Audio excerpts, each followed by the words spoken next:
सत्य के मार्ग में चलना है तो कदम रखते ही दो परिस्थितियां आती हैं, प्रायः सत्संग में वर्णन किया जाता है।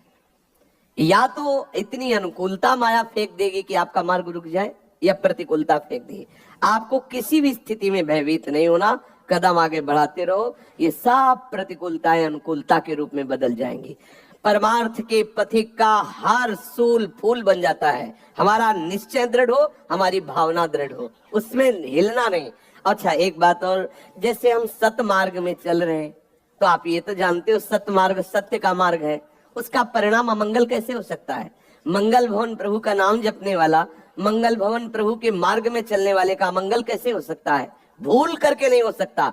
अगर अमंगल हो रहा है तो जो अमंगल हमारा जमा था उसको कुछ कम करके नष्ट किया जा रहा है। एक बार हमने सुनाया था कि एक बाल्यावस्था से भजन परायण थे ब्रह्म ऋषि, तो वो यौवन अवस्था को प्राप्त हो गए थे, शालिग्राम साथ रखते और विरक्त होकर भजन करते।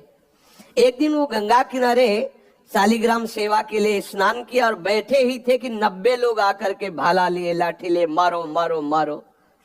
उनका जीवन हो गया, कभी किसी को कुछ कहा नहीं, ये लोग क्यों मार रहे हैं? और बहुत भजनानंदी थे। उन लोगों ने घेर ही लिया तो उन्होंने कहा देखो तुम 90 हो, मार तो दोगे ही, हमें 2 मिनट का समय दो। उन्होंने आर्त भाव से प्रभु को पुकारा ध्यान करते हुए कि प्रभु ऐसा क्या अपराध। तब प्रभु ने ध्यान में ही बताया कि मेरे भजन का प्रभाव तुम्हें 90 बार जन्म लेना होता और एक एक करके तुम्हारी 90 बार हिंसा करता। मेरे भजन का प्रभाव कि 90 एक साथ मारेंगे, तुम मुक्त हो जाओगे। चुपचाप मेरा ध्यान करते हुए शरीर को छोड़ दो, जिससे तुम भगवत प्राप्त। तो भगवान की शरण में आने पर, भजन करने पर हमारा बहुत बड़ा अपराध छोटे में कट जाता है। तो जैसे परमार्थ में शुरू हुए तो आपके अंदर एकदम प्रतिकूलता आनी शुरू हुई, बाहर से प्रतिकूलता आनी शुरू हुई, तो घबराने की जरूरत नहीं, सफाई शुरू हो गई। जब तक हम सोहनी नहीं लगाते तब तक कूड़ा नहीं दिखाई देता, और जहां सोहनी लगानी शुरू की तो कूड़ा दिखाई देने लगा। ये नाम जप करना, ठाकुर सेवा करना, साधु संग करना, ये हृदय में सोहनी लगाना है। अब जन्म जन्मांतरों के पाप भरे हुए हैं तो प्रभु कृपा करके उनको निपटाते रहते हैं। तो घबराना नहीं कि जब से सत्संग सुना, जब से नाम जप शुरू किया तो विपत्तियां आना शुरू हो गई। वो आना नहीं शुरू हो गई, वो तुम्हें नष्ट करने के लिए पहले से जमा थी, अब वो हटना शुरू हो गई। तो घर के अंदर कोई आवे तो दिखाई देता है और जावे तो दिखाई देता है।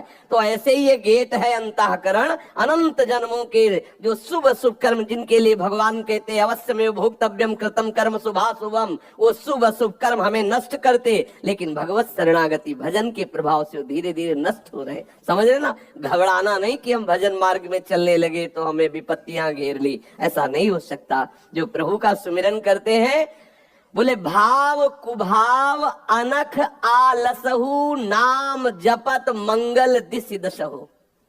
लाभस्ते साम जयस्ते साम, उसी का लाभ है, उसी की जय है जो भगवान नाम जप करता है। कौन ऐसा है भगवान नाम जापक को परास्त कर सके? इसलिए मुझे लगता है कि इस मन की चाल पर, इस माया की चाल पर आप हार मत जाना। अगर हार गए तो परमार्थ से भ्रष्ट कर देगी, हाथ नहीं लगेगा कुछ। समझ रहे?